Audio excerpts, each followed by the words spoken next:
Hello. Okay, so I had a really rough day today. I had to go to the dentist at 7:30 in the morning. Anyway, it was really painful, really annoying, and I just felt kind of grumpy all day, so I felt like I should just come home and do something that makes me happy. And you know what makes me happy? Talking about movies, for one. And for two, The Greatest Showman, because it's like my favorite movie ever right now. Why is it my favorite movie ever?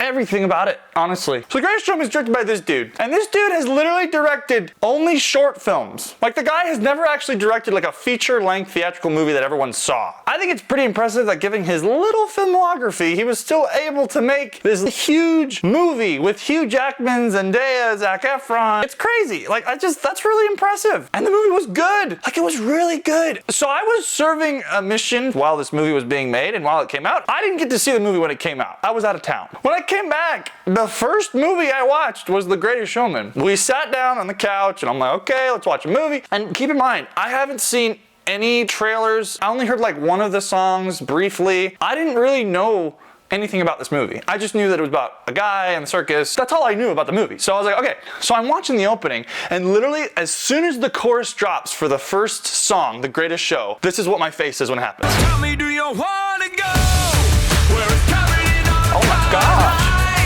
where the runaways are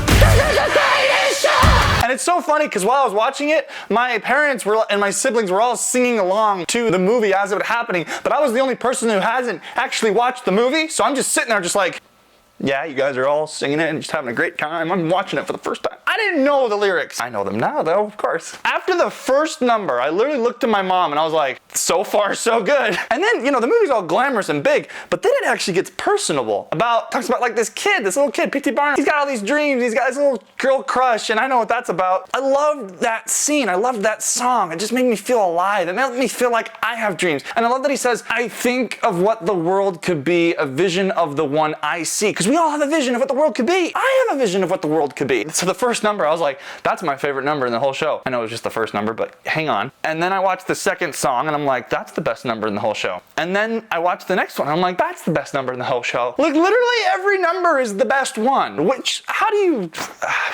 Benj Pasek and Justin Paul. They're talented, man. These guys are talented. Like, they know what they're doing. They know how to make a good song, because all these songs could have like sounded all the same, you know? Because like sometimes artists do that. Sometimes pop artists, they just sing like the same song. These songs, they all sound original, different, and exciting, emotionally enthralling. And can we talk about the editing in this movie? The editing is so good. Like, every scene flows and transitions. Just watch the sequence of A Million Dreams. Like, literally every single shot transitions perfectly into the next one, and every time there's a shot of something happening, it just makes you just go, yes! When you watch the number This Is Me, when Zendaya is dancing and she's looking up at Zac Efron, she's like, I'm not scared to be seen. I make no apologies. Boom! This is me. She just looks like fury. There's just so much satisfaction in how she did that. Now, I heard a lot of people say that the romance between Zac Efron and Zendaya is like not that good, and I'm like, guys, it's perfect, because here's the thing. These actors are so likable. It's kind of amazing because when you write it in the script, it can kind of look kind of cheesy on paper, like they're in this concert and they hold hands, and then he sees his parents and he's like, oh no, I can't do that. It's kind of a weird thing, but for some crazy reason, it works. I don't know why it works, but it just does. Their romance is so cute and adorable. And when they sing Rewrite the Stars, dude,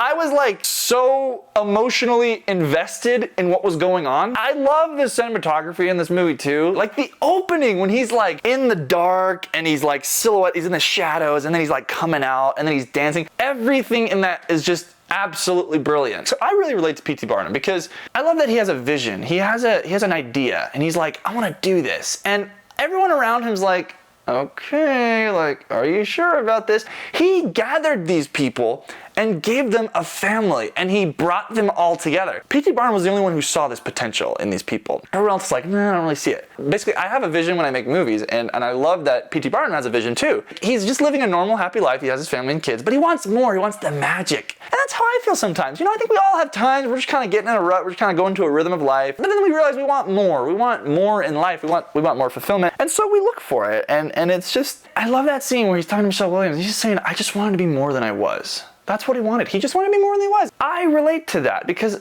I want to be more than I am a lot of the times. But then I realize that people love me for who I am. Like, you don't need to be anything more. You don't need to be this glamorous, over-the-top energy guy that you are in your YouTube videos like I am right now.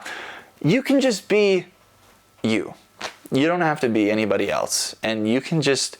And she says, I don't want anyone else than the man I fell in love with. Like, and that's just so heartwarming to know that this woman loves you for who you are, and it's just, it's beautiful. It's perfect. It's so good. It's worth your time, worth your money. Anyway, that's my thoughts. Thanks for watching. This is my first time making a video. If you guys liked it, then thanks. Anyway, I'll see you guys later. Bye-bye.